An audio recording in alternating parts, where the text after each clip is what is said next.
Good morning, everyone. Thank you so much for tuning in to WDBJ7 Plus. I'm Michaela Shelton. Happy Wednesday. We are halfway through the week now, slowly but surely making it. And yeah, it's absolutely gorgeous out there. I'm loving the little bit of cooler temperatures. We're, of course, going to take a look at your First Alert hometown weather forecast in a little bit to see what we can expect for the rest of the week. And we're also going to take a look at your top local headlines. And we are also going to have an exclusive interview as well today on the show with two local middle schoolers who have created a 10-minute documentary talking about, desegregation throughout one camp in our hometown of Lynchburg. It's a great story. It had a great conversation with those two girls. So lots to get into here today on our WDBJ 7 Plus show. But as always, first we are going to start with top local headlines. And this is really a headline that we've seen all over the world this morning. We are still remembering Dolly Parton. She wrote more than 3,000 songs over a half-century plus career, including Jolene, 9 to 5, and I Will Always Love You. She won 11 Grammys and is a member of both the Country and Rock and Roll Hall of Fames. From music to movies and other forms of entertainment, it would be hard to find anyone who wasn't touched by Dolly Parton in some way. Even here in our hometowns, her impact can be felt. So our very own Austin Hicks has more on her legacy. 94.9 Star Country. Here at Star Country, we are celebrating Dolly Parton.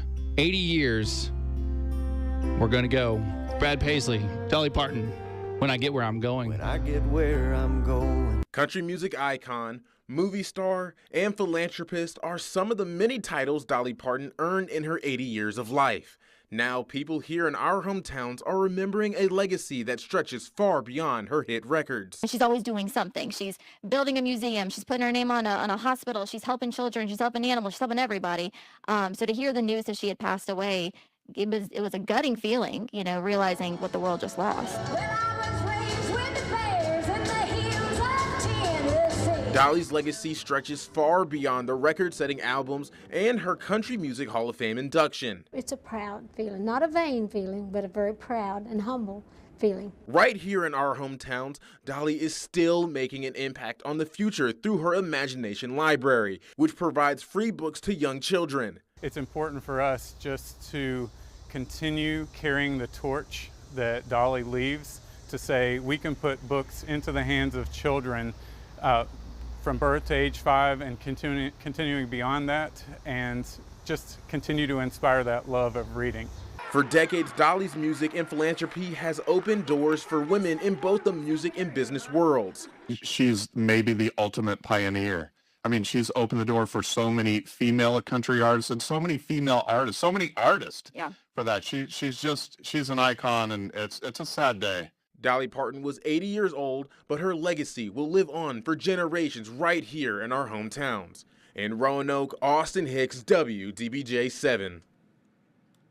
Yes, it absolutely will. And with the loss of Dolly, President Trump has ordered flags to be flown at half-staff. And Dolly, of course, has tons of fans here in our hometowns. So let's go ahead and take a look at times when locals got to see her in person. On April 15th, 1990, music fans in the Star City got to witness the musical magic of Dolly Parton and Kenny Rogers at what was then the Roanoke Civic Center.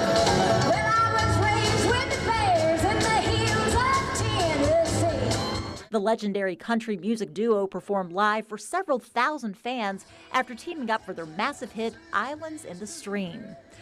A further look back into the WDBJ7 archives reveals this gem. About a dozen Dolly Parton lookalikes showed up at Roanoke's Tanglewood Mall for a contest, imitating the country star known for her blonde wigs, flashy clothing, and bigger-than-life personality. But it's her generosity and love of children that brings us to the true heart of Dolly. Through her Imagination Library initiative, 1,000 children in the Roanoke area will receive free books every month. The program provides every registered registered child from birth to age 5 with a new book every month delivered to their home for free.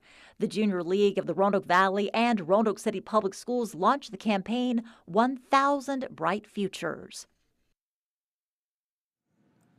Yeah, just incredible to see the impact that she's going to leave everywhere, all over the world, but also right here in our hometowns. I just love seeing, the impact that she has left, and she will truly go down in history as one of the most iconic stars in the world.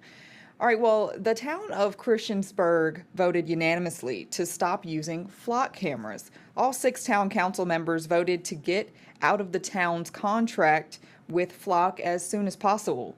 The police chief said the cameras are an effective tool, but it was not worth losing the trust of the community.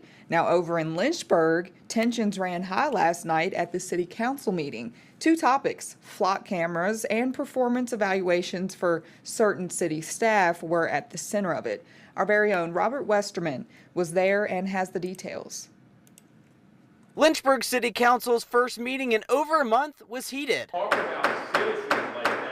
It weighed in on flock technology for the first time since LPD announced it was temporarily suspending its use of the license plate reading cameras. Council members Martin Misgens and Chris Feraldi presented 3 different proposals for council. One has to do with a timeline for the future of flock in the city. Another has to do with a warrant requirement. The last one will decide whether to terminate the license agreement between the city and flock. Some council members say they can't support it anymore. Surveillance infrastructure exists, and we are a firmware update between constant 24/7 live surveillance. That's it. And I voted against this the first time on November 28th, 2023. I can't continue to support the surveillance infrastructure. The other main topic, performance evaluations for 3 city staff positions. Some council members showed frustration over how the evaluations were conducted and that they haven't been publicized. I would offer one thing too, just for the council's edification as a whole. The evaluations, whoever may have completed them, and being provided to HR, the mayor, however it may be, I do think those are still confidential records. No. Those are not going to be intimidated by you, Matt. Not going to be intimidated by you like you tried to intimidate. A motion to table the item indefinitely was voted down. The motion fails 2-5. Council will vote on the flock proposals during its meeting next month. The discussion over performance evaluations remains up in the air. Reporting in Lynchburg, Robert Westerman, WDBJ7. Well, Virginia Tech's Board of Visitors is in the middle of a 3-day meeting that could mean big changes for students and the athletics department. On Monday, the board's athletics committee talked about Hokie Ventures. Virginia Tech has agreed to loan more than $15 million to that nonprofit, which was started to help the school's athletic department grow. We asked athletics director Brian White about what it means to the university in the current landscape of college athletics. It's been great. I think, where we are at Virginia Tech, just 2 months on the job, really excited to be in Blacksburg, excited for the opportunity, and we're doing some really good things, and I think we'll be nationally competitive in due time. Board of Visitors member Ted Hansen was voted in to serve as Virginia Tech's representative on the Hokie Ventures board. The rest of the Hokie Ventures board will be named today, and their first meeting is set for September. And tense moments yesterday as jurors heard from the man a Halifax County woman was having an affair with when she died. Emma Compton Lane was found dead back in 2017. She was estranged from her husband at the time. That man, Russell Wayne Lane, was arrested and charged with her murder years after her remains were found. Lane's trial is underway this week. WDBJ7's Madeline Amati has been in Halifax and has more on the case that is the talk of the town. Right across from the courthouse is Pack House Restaurant. On Tuesdays, it's a local gathering spot. It took just stepping inside to find someone connected to the case. Edward Lee Booker lives 30 miles away, but he comes right here weekly. And this week, he's watching the trial closely. Emma's older sister, Wyona, was married to my youngest brother, Danny. Booker knew Emma and Russell Lane for decades. He went to Emma's store, a centerpiece of the trial, often. He even knew the people who found her body. To me, they was average person, average everyday people, just trying to make a living. Now, Booker is watching the trial unfold. He says he has mixed feelings and doesn't know how to feel. It's probably any community where Emma and Russell live that it's probably 50-50 thinks he done it, 50% think he didn't.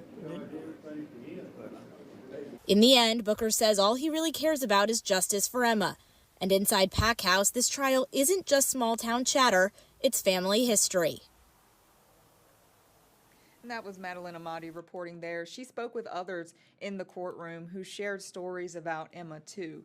Now we're waiting to hear from Russell Lane himself. She says that'll likely come after the prosecution rests its case. All right, well, the Henry County Board of Supervisors has amended the county's zoning ordinance surrounding data centers. The amendment creates a new data center district and requires data center companies to address noise, water use, cooling systems, and more. Data centers are only permitted in the new district with a special use permit. Now, over in Danville, Senator Tim Kaine was at the Institute for Advanced Learning and Research yesterday, hosting a roundtable with local elected officials and manufacturing leaders across Danville and Pittsylvania County. Kaine highlighted the importance of federal policy in boosting economic development throughout the region. One key talking point among local manufacturers was the uncertainty regarding trade talks between the U.S. and Canada. Senator Kaine says the tariffs on products like steel and aluminum are hurting the growing manufacturing industry in the Commonwealth. Before we make the investment to build a new wing on the plant, we have to know what the rules are going to be. And if there's going to be a new tariff thing announced next week or a new deal that will reduce tariffs the week after that, we don't have the certainty that we need. And that uncertainty is a tax, and it's keeping a lot of capital on the sidelines that could be invested to continue to help grow the economy. It is not getting invested now because of the uncertainty of this. Kaine is still in Danville today to discuss affordable housing before heading to South Boston to meet with town and county officials.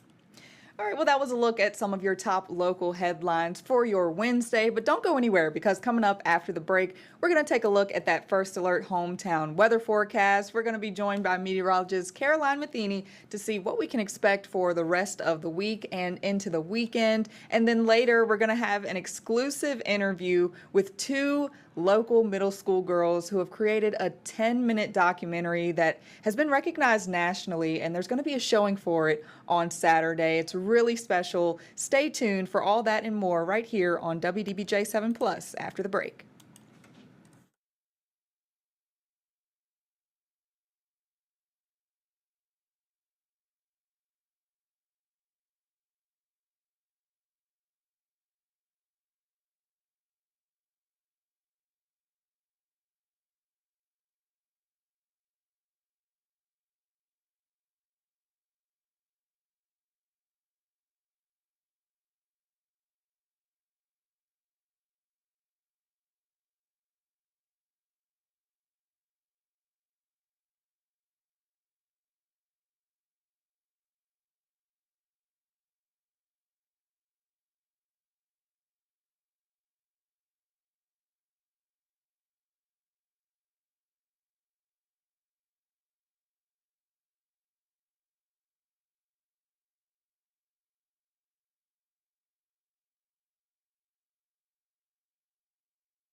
Welcome back to WDBJ7 Plus. Thanks for staying with us. We are now joined by meteorologist Caroline Matheny. Caroline, welcome back. Thank you. Girl. So good to be back. Yes, it feels like it's been so long, I know, but it has. you had an amazing vacation. I I've been did. super jealous just watching on my phone, looking at your pictures. You went to Spain. I did go to Spain. It was awesome, hot. Ooh, Very really? hot, Okay. but something I really wasn't used to there. Of course, I'm talking about the weather in Spain. That's so typical Yeah. of me, but it's a dry heat. So it was like 100 degrees almost every day, but it wasn't humid at Oh, all. So it okay. was like, we were able to be outside a lot more than I thought we would. Right, with that yeah. heat. So it was, And- but it was amazing. It was so much fun. Yes, I bet. It looked so much fun. And what was crazy to me was the sun didn't set until like 9, 10 o'clock at 10 night. o'clock at night, yes. crazy. It was quite an adjustment because, you know, in Spain, they eat dinner at very, very late in the day. And in your mind, you're like, that's like they eat dinner at 9 o'clock, 10 o'clock when the sun starts Wow. setting. Yeah. Which you think about it, that's kind of normal for the U.S. to eat dinner around sunset. Theirs is just a lot later in the day. Yeah. Which that was a big adjustment. But I also got to see the total solar eclipse. That was really cool. That was awesome. Wow. Yeah. I bet you were just like I was- fangirling over it. I was so Your inner blissful. meteorologist. Yes, my inner Yeah. weather nerd was freaking out. That's for sure. Well, that's awesome. I'm glad you had a great time, but not you. that hot at all here in our hometowns. Yes. Actually, it's been kind of cool on I was these expecting to mornings. come back to the August heat and humidity, and it's been very comfortable, surprisingly. Yeah. Very good news there. But our stretch of beautiful weather is going to be coming to an end, unfortunately. We're going to be seeing more clouds build in today. Today is going to be a pretty nice day, but we will notice increasing humidity levels and then some shower and storm chances, not only this afternoon, but especially returning into tomorrow. So the August heat and humidity is going to be making a return. As we take a live look across some of our hometowns, though, plenty of sunshine to start off the day on this Wednesday. It is very comfortable outside, but we will notice increasing clouds and increasing humidity as we head into the remainder of the day. Right now, those temperatures are very comfortable in those 70s, starting to hit those 80s into portions of South Boston, sitting at around 81 degrees right now, only up to 66 in Hot Springs, and we're sitting right around 75 in Roanoke right now. Now, here's the weather setup that we're watching for the next couple of days. We're going to be seeing increasing clouds ahead of another cold front that's going to be making its way through our hometowns, increasing some storm chances as we head into Thursday, and some storm chances lingering around Friday as well as that front continues to push through. So this is kind of the last day that we'll see in the next couple days of some beautiful sunny conditions. You'll see some increase in cloud cover as we go through the day today. Those high temperatures topping out into those mid 80s, but you will notice those feels like temperatures are going to be slightly higher than our actual temperature. That's because humidity is starting to make its way back into the region. We'll definitely be noticing it as we head into the day tomorrow and into Friday. The low humidity levels that we've been seeing is coming to an end as we're seeing a lot of moisture build its way back into the atmosphere, and that looks like it is going to continue as we head into the weekend as well. But rain chances mainly stay isolated for now into Thursday and Friday thanks to this cold front. Scattered thunderstorms possible. Feels like temperatures close to the 90-degree mark thanks to added humidity with those air temperatures into those mid 80s.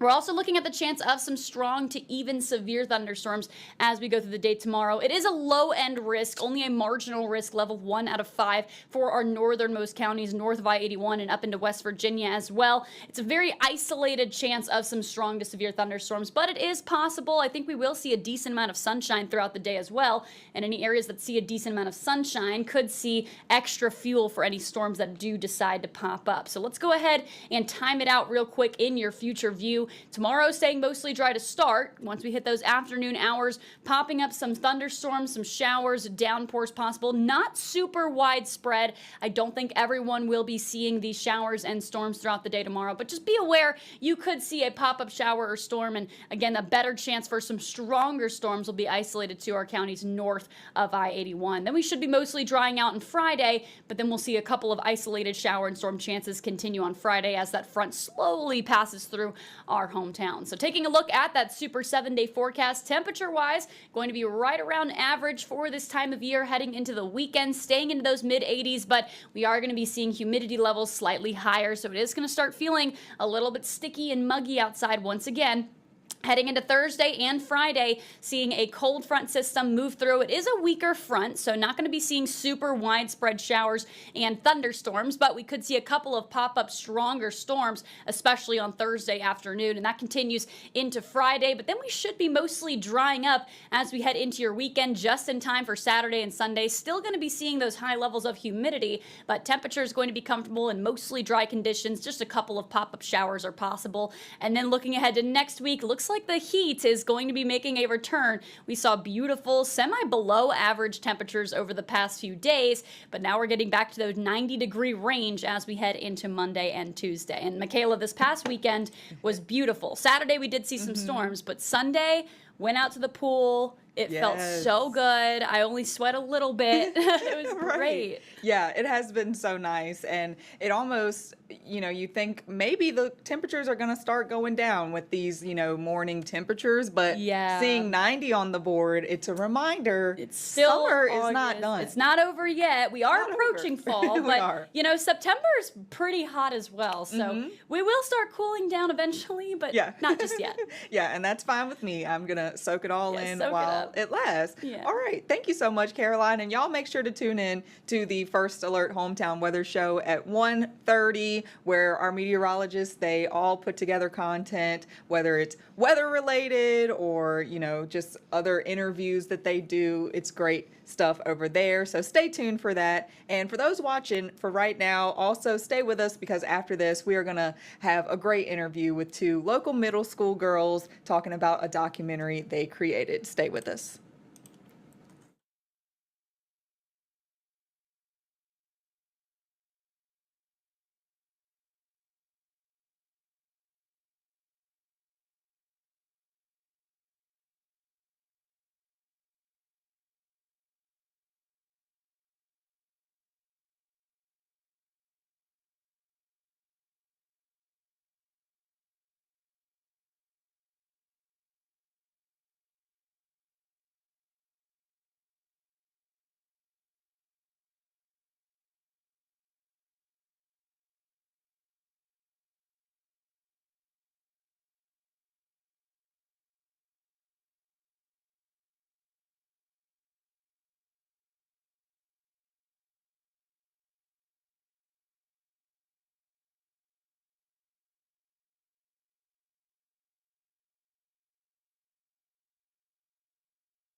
In the early to mid 1960s, Lynchburg underwent a turbulent time marked by numerous city expansion projects and an overhaul of its commerce infrastructure. Despite these developments, the city consistently excluded one particular group from all recreational spaces: African Americans. At the time, throughout the South, African Americans were pushed out of almost every space open to the public. Camp Kumbaya became one of the first pools in Lynchburg and much of Virginia to initiate pool integration. Historically, all swimming pools in Lynchburg were whites only, and many were afraid to rise up to challenge this standard. This is the story of how one camp, founded on the principles of diversity and inclusion, challenged the unjust policies of segregation in their city, a revolutionary act that evoked varying reactions and helped pave the way for major reforms across central Virginia. Welcome back to WDBJ7 Plus. Thank you so much for staying with us. We are now joined by Sydney and Adeline. They are two middle school students from the Lynchburg area who have created an amazing documentary. So thank y'all both for being here with us today. Thank you. Yeah, of course. So, I wanted to have them on to talk about this documentary. It's called From One Pool to a Revolution, Camp Kumbaya and the Ripple of Inclusion. And it's just a really incredible story of, the evolution that the camp saw, over time from breaking the barrier and eventually being able to include everyone. So Sydney and Adeline, first, I guess just give us a little background on yourselves, where you're from and what grade you're in and all that good stuff. Well, I'm from Lynchburg, and we're both in 8th grade right now, and I do cross country and track and theater. And so right now I'm doing cross country, and we just started 8th grade. So we've been in Lynchburg city schools our whole lives. So I went to Bedford Hills and then R.S. Payne and now Lincoln. So we really like the public schools and how we get to do different activities. And we just love doing History Day because our teacher in 6th grade has helped us through 6th and 7th grade, and she has helped us with History Day, and it's just been really fun. I live here in Lynchburg. I'm in 8th grade at Lincoln Middle School, and I do volleyball, track, and theater.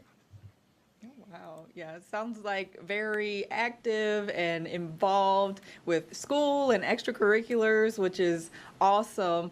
So are y'all related in any way or just good friends? How did y'all meet? Well, we're just good friends because our parents became friends when we were really little. So we've just been friends since we were 4 years old. So. Oh, awesome. I love that. Yeah, it's always great when your friends are friends or your parents are friends and you can hang out, whenever they do. So that's awesome. So yeah, talk to us a little bit about this documentary. Whose idea was it and how did y'all get involved with creating it? So we first were thinking about a website, but then we thought about a documentary would be better because you could actually share the story with pictures. And for some people like me, it's easier to see something by the pictures and stuff, with the words too. So we thought that a documentary would be really good. And then Sydney had the idea of doing Camp Kumbaya since we both went to Camp Kumbaya for probably 8 years by now. And we just thought that it would be a good idea to talk about the integrated pools there. Yeah, we heard about the story of the pools, and we just wanted to do a deeper dive to learn about how it changed Lynchburg. Right. Wow, that's incredible. And yeah, Camp Kumbaya, that's really a central camp there in Lynchburg. Talk about your experience there and, how long y'all have been going and what you love about it. Well, we've been going since we were 5 years old, and it's just been a really fun experience because there's so many outdoor activities that we love to do. There's swimming and archery and canoeing, and it's just a lot of fun every year to be able to experience activities in nature and make new friends. Right. Yeah, that's awesome. And so was this a project from Camp Kumbaya that y'all needed to come up with, or was it a school project, or was this just something, you know, y'all wanted to do just on your own? This was a school project, so National History Day is an every year competition. It starts off at the district, then the state, then nationals, and like it's an every year competition.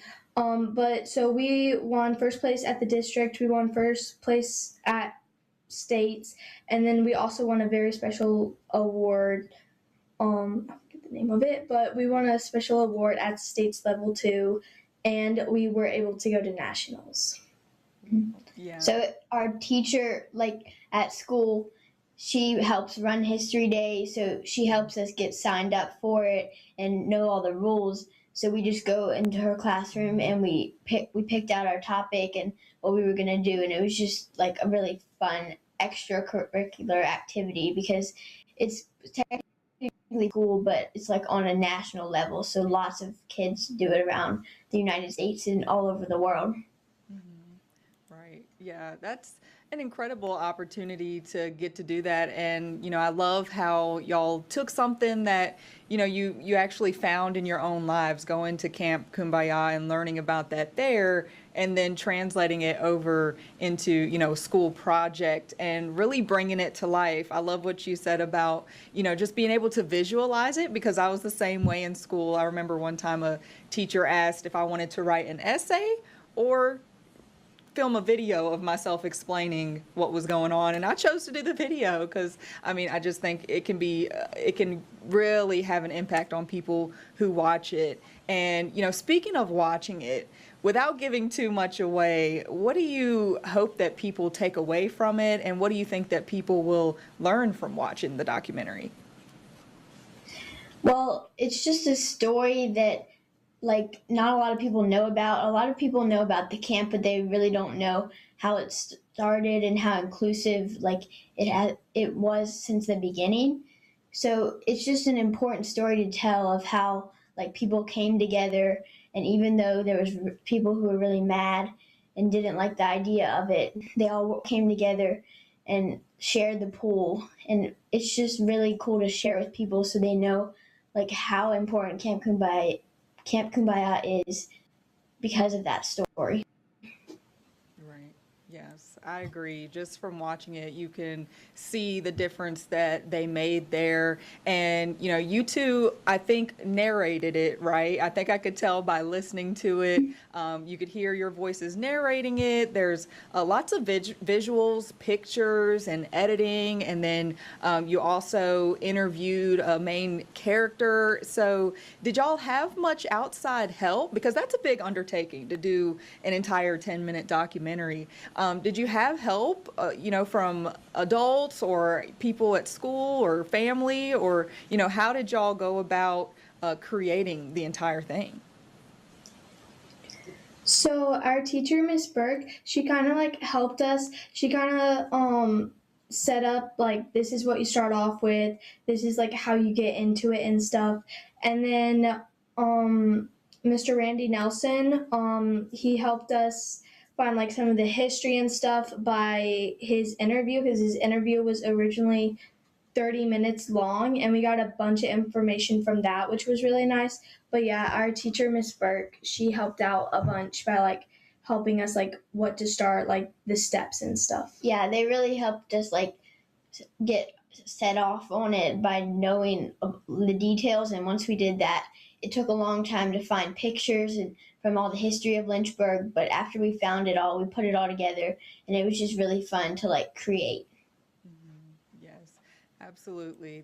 That's amazing that you did have help from your teacher, but it sounds like y'all did a lot of it, you know, from the writing and just learning all about it and then telling the story. And so I understand that there's going to be a viewing coming up soon in Lynchburg. Talk about when people can watch this, when that event is going to be, and, you know, where people can go if they're not able to make it maybe to that event. Well, on this Saturday from 2 to 4 o'clock, it's a Camp Kumbaya event to celebrate all the years of Camp Kumbaya, of when the camp started, of when the founder, Bev Cosby, was there, and it's just a big celebration. So we're gonna have our documentary shown there, and it's gonna be in the Warehouse Theater, so you can come there and see it. But it's a free event, but you do have to RSVP. And I think you can find that on their site. But yeah, but if you want to know like more about the history of Camp Kumbaya and see the video, couldn't make it to the event, you can go visit Camp Kumbaya, and they can teach you, and you can learn some more about it. Okay, wonderful, awesome. And so, now that it's all said and done, how does it feel to, have this recognition and for there to be a viewing of it and for people to see it and then also winning awards for it? How does it feel to have this accomplishment? Well, it was just really fun to like go through all the different levels of it, and not just stop at the district, but go to the states and the national competition. It was just really cool because there was so many different places around the United States to see all of it, and it just felt like we were part of something big. Yeah, absolutely.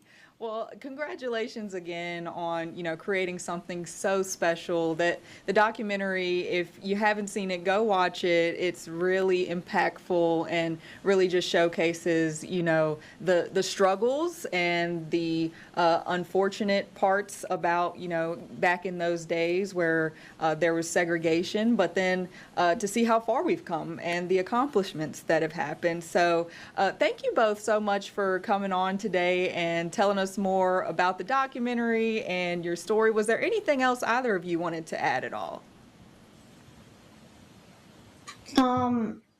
Well, we just split the project up into two parts. So Adeline did most of the finding the pictures and diving into like all the history photos behind that, and I did a lot of the writing. So it was just like creating it together it made the project feel really fun and like put together well, because we both used different talents to make the video and the pictures like and the sound all just go together.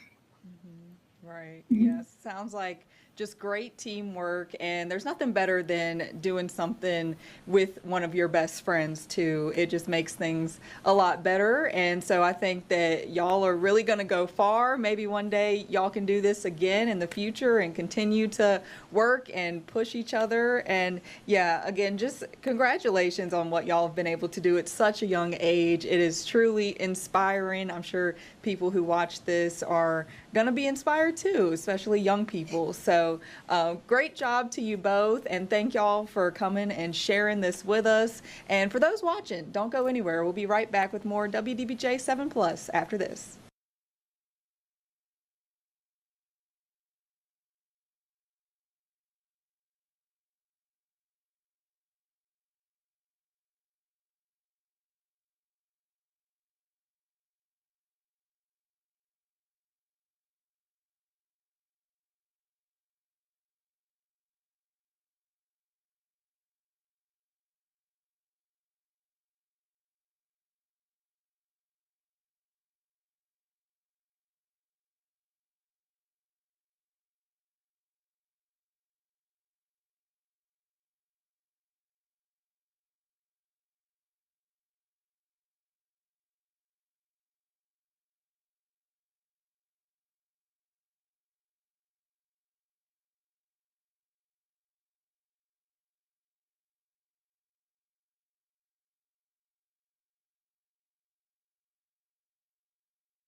Welcome back to WDBJ7 Plus. Thanks for staying with us. I'm Michaela Shelton. We're going to take a look at some health news for you now.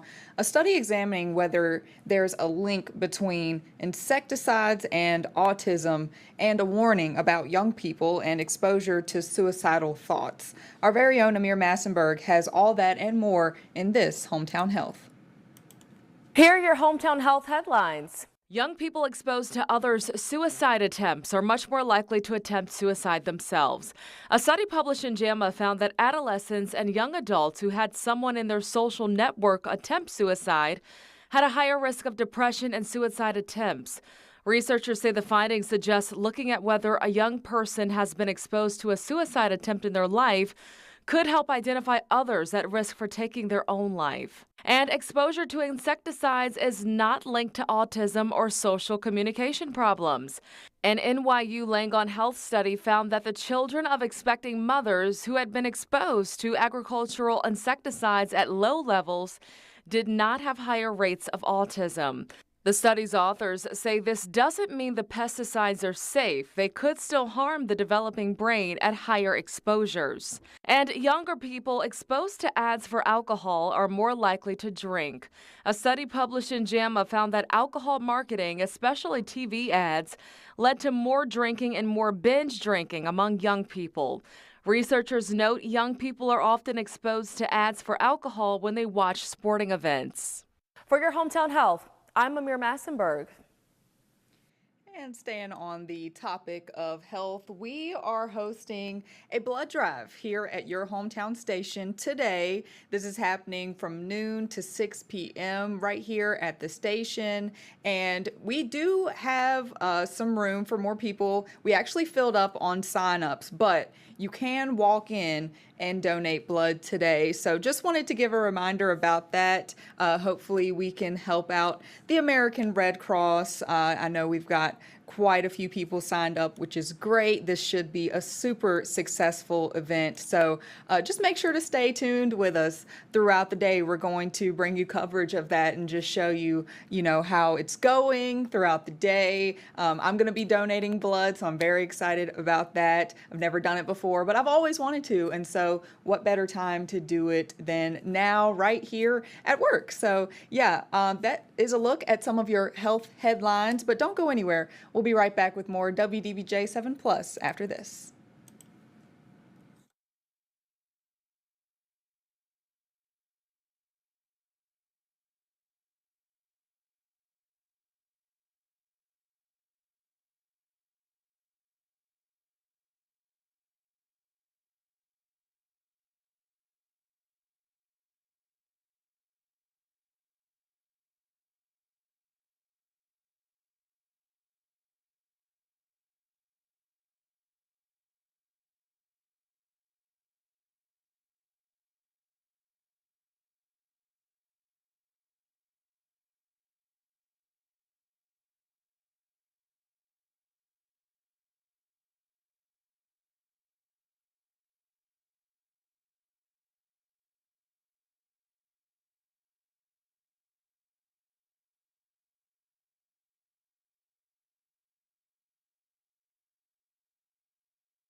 Thank y'all so much for being here with us today on WDBJ7 Plus. We hope you really enjoyed today's show.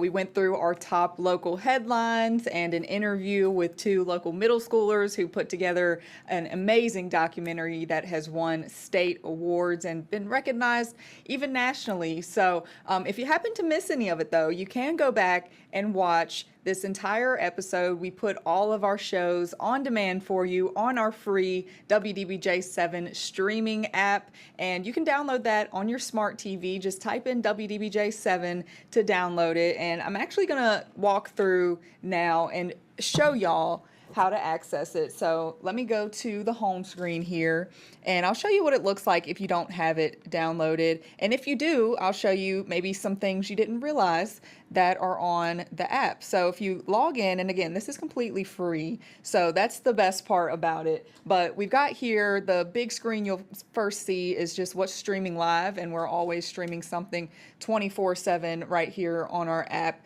We stream all of our traditional newscasts there, and these ones, we've got our Hometown Sports Huddle, which comes on at 6:30 p.m. every weekday, and we've also got our First Alert Hometown Weather Show that comes on at 1:30 every weekday that Caroline and I were talking about earlier. And if you go down, you'll see this one. This is the First Alert Weather tab. So like I said, they clip all of their stream shows and any forecast you need to see there. We've also got Target 7. These are our investigative reports, and they post all of those here. Lots of great in-depth investigations here. And so if you scroll through, you'll see all of these different sections that you can look at and go through. We've got entertainment, Here at Home, which is our 3 o'clock show that's actually going to be moving to 9 a.m. starting on September 8th. So if you watch Here at Home, just be aware of that. But like I said, if you can't watch these shows live, you can watch them on demand,